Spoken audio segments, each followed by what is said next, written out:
Okay, so I'm back. I am Julie Gerhart, the Operations Director for Kendall Betts Horn Camp, and I have today Janet Nye and Karen Houghton from Houghton Horns, and also the co-authors of the up-and-coming Recipe for Success method book for young private horn students. So hello. Hello.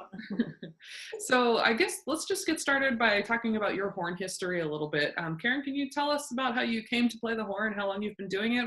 Give me a brief idea of your background. Yeah, I started in the 8th grade. I actually played clarinet in the 7th grade. And one day the band director stood up on the podium and said, "Who wants to learn the French horn? We need another French horn for the next concert." And my hand shot up the quickest. So that's how I got to play the horn. But he sent me home with a horn and said, "Here's a book." So I went home, sat at the piano, and tried to figure out all the notes. But of course, he didn't tell me it was a transposing instrument. So I really struggled, and I came back the next day in tears, and I said, "I'm sorry, I just can't do this." And he said, "Well, I'll help you a little bit after school." So then when I came after school, he discovered that I was not playing the correct notes. So after that, much better. But a little rocky start, but I'm glad I switched. What motivated you to switch? It sounds like you were just ready to go, but what did you know? I was last year clarinet, so I wasn't very good. And I thought I really actually was intrigued by the shape of the horn. I always thought it looked really cool. I ended up playing clarinet because it was in the family. My uncle had it, so my mom said, "Oh, here, play this." So I just wanted to be in the band. I didn't really care at that point, but yeah. Okay. What about you, Janet? Well, I came from a musical family. My mom plays piano, my dad guitar, and so they were encouraging of me being in band. So in 6th grade, I had already had many years of piano, and I went to band, and I remember actually being in music class and listening about the different instruments, and I picked French horn already simply because French horn sounded romantic. The name French horn just sounded so romantic that I knew that was the one for me. So I asked the band director if I could play it, but I really wasn't exactly sure which one it was. Then when I saw it, of course, it was beautiful. He offered me a single F and a single B flat. The single B flat had zillions of dents, so I went for the single F. Naturally. And he tested me and said, "You have a good ear, you're good, you're golden," and he sent me away with the horn. And I was the only horn in my band, so that was pretty fun too. I got a lot of attention, except for all my girlfriends who played clarinet told me that clarinet was way harder, of course. And then I practiced with them. The same as Karen, would come back on all the wrong partials and all the wrong notes. It's a trending problem for young horn players. So anyway, I loved playing the horn. I loved being the only one, and I very quickly figured out that the case and the horn were pretty large. So every time I would get on the bus, the kids would ask me what I was doing with that tuba. Oh yeah. I have heard that same, when I was I lived at the end of a cul-de-sac, and I would frequently be late for the bus and running down the length of the cul-de-sac with a horn in a backpack. So same with me. I was on a cul-de-sac too. Yes. So this friendship was meant to be between the horn and clarinet connection. I guess so. Can you tell everybody about how you two met? I was a student at Baylor. There's some age difference between us, I think 15 years. And I was a student at Baylor finishing my master's, and I was new to Texas. I had done my undergrad at Cincinnati Conservatory, and I was from Virginia. So I was totally new to the Texas thing and didn't realize that here in this state, you could actually make a living teaching private lessons. So when I figured that out, I got very excited because I already knew by that point that was my passion. So I was speaking to a horn student at Baylor with me who had studied with Karen. And she said, "You remind me so much of my horn teacher. You guys would be such great friends. You need to contact her." So as soon as I graduated, I called her up, and we met up at a private lesson teaching meeting, and she connected me to people and helped me learn the ways. And she invited me over for dinner the first night, and I have been going to dinner at her house ever since. And she even took me on vacation. I was like the adopted child because my family is in Virginia. So I had a wonderful time just being part of her family and becoming friends with her. She's taught me a lot, and we've had a great time laughing and just living life together. And then I had children later in in life, and she had her grandchildren at the same time that I had my children. So we kind of continued into the phase of little kids together, and it's just all been a joy. So Karen, I think the really relevant question here is, what is your most special entree that you like to prepare? Because if this relationship is founded on free food, then I have to ask. I don't know, but Karen has taught me a lot about food. She was the first person to take me to a Japanese hibachi restaurant. The first person, sushi. She's the first person to introduce me to sushi and Thai food. Yep, Thai tea was too, my first Thai tea. So my parents love food too, don't get me wrong. They tell me a lot, but Karen definitely expanded the horizons for me. Well done. Well, good. So moving on into your Recipe for Success book, why don't you tell me a little bit about that? Here's the cover. Okay. Oh, yeah. Here we go. Can you hold it a little closer to the camera? Sure, yeah. Make some sound so that it picks you up here, so that it doesn't just pick me up. Yeah, there's the cover of our new book, and we hired an illustrator to. You can maybe see there's a little food theme all around the outside, little tiny things, and then there's also lots of visual art throughout the inside of the book that has it. So you want to talk about it a little bit? Yeah. Okay. So this has been I'll take your home for you. a 3-year project.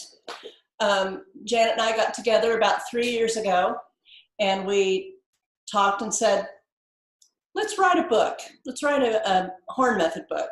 It won't take Too long. Yeah, a year. Because we all had a lot of material that we both used for our students. And so we thought it would be good to pool that together and to make a book. And well, 3.5 years later, this is the product of all of our hard work. Mm-hmm. So. The whole concept behind.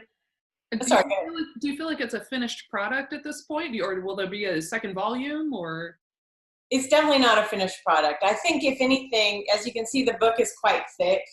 So it's very comprehensive and goes for 3 to 5 years. But if anything, we may actually break it down into smaller books so that a beginner class could use it, and a middle school, like break it into a little bit more manageable sizes in case someone, this for a private lesson student, this is perfect. I mean, you just buy one book and you're good to go for a long time, but it's not ideal for everyone. So there may be some exploration, and we have other ideas up our sleeves too. So we'll see what comes out of our brains together. But this book, the concept was to teach kids how to practice and to be sure they got all the fundamentals that they need across the board.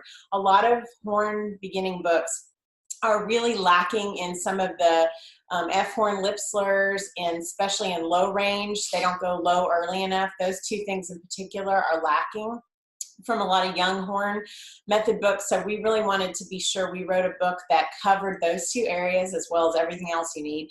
And we wanted to also introduce that concept of practicing in a balanced way. So find that page where it has the plate, at the very beginning. Mm-hmm. We have this concept that you eat all the food groups, and so you should practice all the food groups. So we have the book divided into different food groups, which represent different areas. There's a little visual you can see about that, and it has a little plate, and it shows all the different categories. So that's the concept of the book. It's got lots of everything you would need, pretty much. If you have this book and you're a young horn player, you really don't need anything else. It may be some solos. That's the only thing that's not in there, solos. But okay. And you talked a little bit about your experience, your combined years of experience. What can you give that number again? Oh my gosh, won't that age me? Well, it's up to you. I mean, we've been teaching since we were 12. 70 combined years, and plus a little. Yep, at least. Truly impressive. So I'm glad that you're gifting the world with your knowledge in the form of this book, because like I told you on the phone earlier last week, I am putting in a pre-order now. Thank you. We really, really did it to help people. We really, really wanted to provide something that hasn't been there before. So we're excited about it too. What are some things that you started to notice with other books that are available on the market? What were they lacking? I mean, you talk about teaching people how to practice, but were there other things that you wanted to address, or other motivations, or maybe even deficiencies in what the students were getting in school band, that you could help more in a private lesson with this resource? Well, I think the main thing is that most beginner books are set up in lessons, lesson 1, lesson 2, and there wasn't enough variety. There wasn't, for instance, you could assign that page, but then you would be missing lip slurs, low range development, high range development. So we designed this book so that a student can move through all those categories at the same time. So do they jump around, perhaps in the style of like the Rubank Advanced Method, where you have these categories? Or is it more like a continuous lesson? What you would do is, as a private teacher, for instance, you would assign in the first category, which is range and flexibility, you would maybe assign a baby lip slur. And then you would flip over to the breathing and tone. And we have some breathing exercises that are geared for the beginner in level 1. And then you might flip over to the technique. And that begins, for instance, with C major. And so there's some rudimentary exercises in C. And then you might flip over to the music portion, which has, we call it cinnamon buns. It's hot cross buns, the very easy music for the kids. And then the dessert section, which is my favorite, well, it's my favorite food and my favorite section, is we have some games that work well in classroom setting. We also have some very easy duets. So it just gets them excited about playing the horn. And some of the duets were written by students. We did that on purpose to inspire other students. It has the name of the student and their age when they wrote the duets. So we have duets by 12-year-olds all the way through 17, I think. Mm-hmm. And we hope that kids will see that and realize that maybe they could also try writing some music. So in the back of the book, there's an assignment page like this that someone could use, or just the concept of it. But yeah, so the student is flipping back and forth. So they could have, there's basically these really brightly colored dividers to help them find their thick. So the book naturally flops to those places, and then you kind of know where you are, in each divider. But you could also get those little Post-it tabs, and just for your assignment that week, just stick it on for the week, and then you would know exactly where to flip. So yeah, there is a lot of flipping back and forth, but it gives flexibility for kids that move faster to go faster, and for the ones that are struggling to stay in one spot for a while is okay. Or if you want to repeat an exercise several weeks, you can do that. It basically leaves it up to the chef or the teacher to do whatever they want. And there's chef's notes throughout the book as well. The chef's notes occur for the teacher. They're specifically designed to kind of help them. Here's an example of a page with a chef's note in the middle of the page. Okay. And there's a little tip there for a teacher to read and know something from us, from our 70 years of teaching, what we have learned, and trying to help them to be a better teacher. That sounds really helpful. Is it in an anthology in any way? I mean, are you taking pre-existing exercises from the books that were available, or are they primarily exercises that you wrote as far as the musical examples? All of the exercises are exercises that we have written, except for Clark Studies. Clark Studies is the only thing we borrowed from someone else. All the music is either original or it's like not yeah, public domain. Public domain, that's the word. Public domain. A lot of it is music we wrote ourselves, though. Right. Fantastic. And we also have some duets that are based on orchestral pieces. We have a duet based on themes from 1812. We also have De Freischütz, the Hunter's Chorus. So it's sort of, and there are historical notes sprinkled throughout that kind of share with the student, where this came from. And so it sort of introduces them to the orchestral world a little bit at a time. And the history of the horn. There's instructions on how to make a hose horn, of course. Oh, excellent. I have some friends with young children who need one of those desperately. Oh, yeah. Everyone should realize it or not. Yeah. Now, you will be here. Let me check my notes. They will be, Janet Nye and Karen Houghton will be at KBHC this summer on June 10th and 11th. So that is our second week of Horn Camp. And they'll be giving a presentation and explaining, explaining the book, but also bringing some horns, I think, as well. Is that right? Yes, we're going to bring some Varus horns, which is it's a horn that we've designed and worked with a factory to produce. So we'll bring some of those. We are also going to bring some Varus mouthpieces, which are one-piece mouthpieces. Also, our line of Houghton mouthpieces. Here's an example. Two-piece. I know it well. Yeah, I love my two-piece mouthpiece. It's my favorite mouthpiece. I talked extensively with Derek at Ball State at the IHS symposium last summer, and I bought a full set. Oh, wonderful! Yeah, I wanted to be able to show my students, here is what you get when you have these different options. So we will actually have a full set there. So, and she is actually better at knowing about the mouthpieces than I am. So I just love the mouthpieces. I mean, this particular mouthpiece really just changed my playing so much and gave me so much freedom. And so I'm a big advocate for it, and I try to tell people about it and help them find one that works for them. So I'm anxious to show the mouthpieces. And then we'll have other fun stuff from Houghton Horns. We'll have some Mahler jerseys, Mahler 5 jerseys. You may have seen it on our website, but we'll have some of those. We'll have t-shirts. Oil, of course. Oil, some mutes, a few mutes. Whatever we can carry. Yeah. We'll squeeze in between. Whatever two old ladies can carry, we'll have one. And of course, we'll bring some books. And our presentation will be pedagogy based. And but it's really good for all ages because you can always kind of revisit the basics. And it's also interesting to think about how kids start out and how that affects them down the road. And we certainly have a perspective on that from teaching for so many years. So. Well, and we talked a little bit on the phone last week about the possibility of you making a presentation. You offered to make a presentation in the evening as well as during the free time hours. And they don't know this yet, to our viewing audience. They don't know this yet, but Bernard gave the approval. We're all set for you to do that, so that'll be great.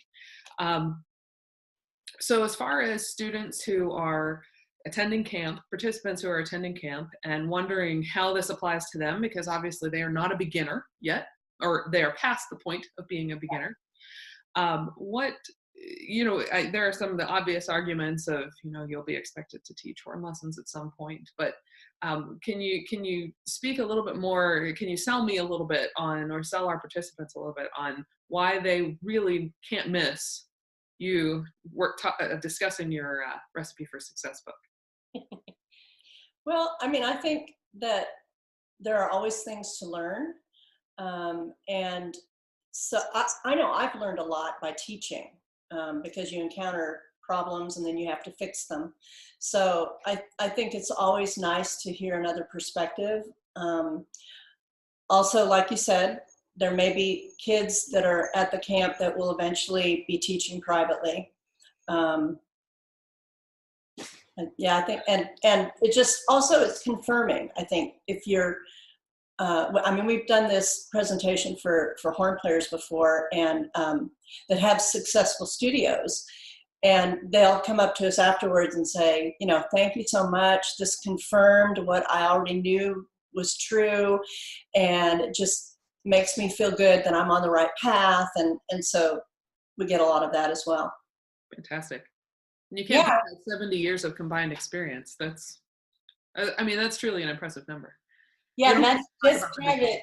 Yeah, that's just private teaching. We haven't done, neither of us have done any other career. That and playing in symphonies has been our sole focus for our entire career. And so we're passionate about teaching and passionate about horn education and enthusiasm for horn. And I think a lot of people can learn and be inspired, and just viewing the world from our perspective, from that pedagogy, lesson perspective, and how that impacts you. But I've even had college students come to me for lessons before that needed some tweaking with their embouchure or their pedagogy, and I was able to help them even at that stage with some of these same basic principles, because a lot of times those things don't get addressed. And so when you get to an advanced level, so I think it's always helpful. And the book is unique. There is no other book like it right now for this age. And I feel excited that the world will be really blessed by it. And it may sound selfish since we wrote it, but we wrote it to be a blessing. And I really think that people will love it. It's not perfect, but it's really fun. And it's a good reflection of our knowledge and our friendship and our love of the horn. So and our personalities too. Our personalities. Yep. I'm excited. And I like that you say that, because it really is all about the fundamentals. So if we're going to put the fun in fundamentals, then that's right. That's it. That's good. We should put that on the back of our book. It's way better. I once said that to one of my students, and she said, in a group, in a sectional, and she said, actually, we put the mental in fundamental. So we may have to steal that from you, Julie. That's really good. You're welcome to have it. The student who gave it to me is named Savannah.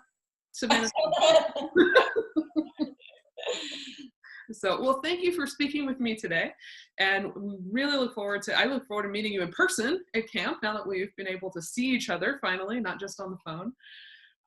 And for anyone attending KBHC 2019, you'll be able to meet Janet and Karen on June 10th and June 11th during week 2. So thanks for speaking with us, and thank you. Thank you. It was a pleasure. See you.